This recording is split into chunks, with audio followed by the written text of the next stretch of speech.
স্বপন রায় মহাশয় এবং শ্রীমতী তুলিকা সেনগুপ্তর সাদর আমন্ত্রণে আজকে আমি এই অনুষ্ঠানে যোগ দিয়ে খুব ধন্য মনে করি। কবিগুরু রবীন্দ্রনাথ ঠাকুরকে শ্রদ্ধা জ্ঞাপন করে আমার লেখা একটি ছোট্ট গল্প পাঠ করে শোনাচ্ছি।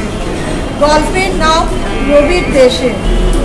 7 বছরের খোকা রোজকারের মতো সকালে উঠে পড়তে বসে গেছে। সামনেই পরীক্ষা, তাই তার মা তাকে মাস্টারবাবুর কবিতাটি মুখস্থ করতে বলেছে। খোকা পড়তে থাকে, আমি আজ কানাই মাস্টার, পরমোর বেড়াল ছানাটি। পড়তে পড়তে মনটা কোথায় হারিয়ে যায়। বাড়ির সামনে দরজা খোলা পেয়ে খোকা ছুটিয়ে বেরিয়ে পড়ল সুন্দর ফুলের বাগানে। কত রকম ফুলের সমাহার, জুঁই, টগর, গোলাপ, জবা। প্রতিদিন সেই বাগানে যায়, তবে আজ যেন অন্য ফুলের জগতে চলে এসেছে। সকালে সূর্যের মিষ্টি রোদে ফুলগুলো যেন আরো রঙিন ও উজ্জ্বল হয়ে উঠেছে। খোকা আনন্দে ঘুরতে ঘুরতে হয়ে উঠল ফুলে ফুলে ঢলে ঢলে বহে কিবা মৃদু বায়। এখানে থেমে থাকলে চলবে না, আজ মনের আনন্দে ছুটে চলে বাগান পেরিয়ে সামনের মাঠে। গলা ছেড়ে গেয়ে ওঠে, কোথাও আমার হারিয়ে যাওয়ার নেই মানা। নরম মিষ্টি রোদে শীতল বায়ুতে তার মন জুড়িয়ে গেল। মা নিশ্চয়ই টের পাননি, তাই খোকা ছুটতে ছুটতে গ্রাম ছাড়া ওই রাঙামাটির পথ ধরে চলে আসে সেই তার অতি পরিচিত ছোট নদীর ধারে। নদীটি দেখে মনে করিয়ে দেয় মায়ের কাছে শেখা ছোট নদী কবিতাটি।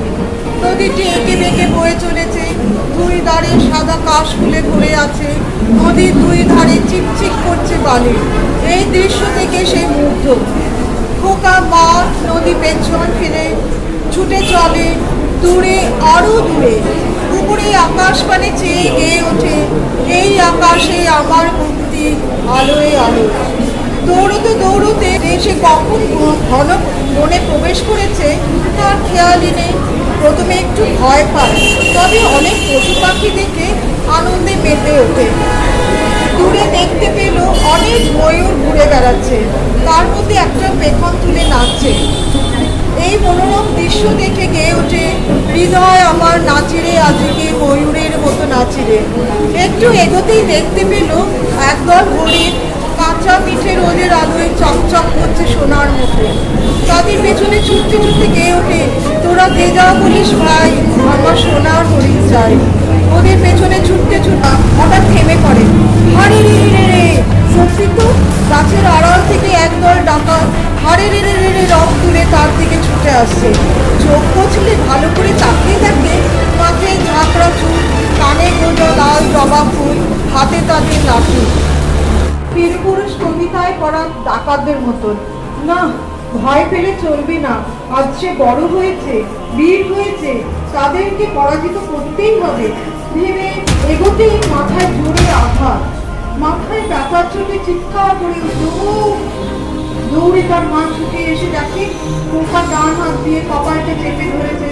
টেবিলে মাথা থেকে ঘুম ভেঙে গেল। রবির দেশে থাকার স্বপ্ন অচিরেই ভঙ্গ হলো।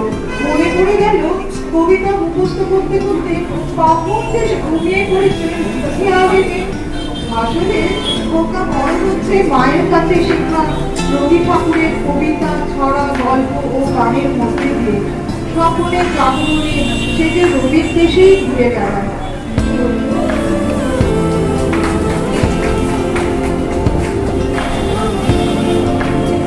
বহু প্রতিকূলতার মধ্যেও অনুষ্ঠান চালানো সম্ভব রাখা হলো তার জন্য জোরে একবার করতালি। সুস্মিতা রায় অসাধারণ একটি গল্প পাঠ করলেন। আগামীতে আবারও শোনার ইচ্ছে রইল।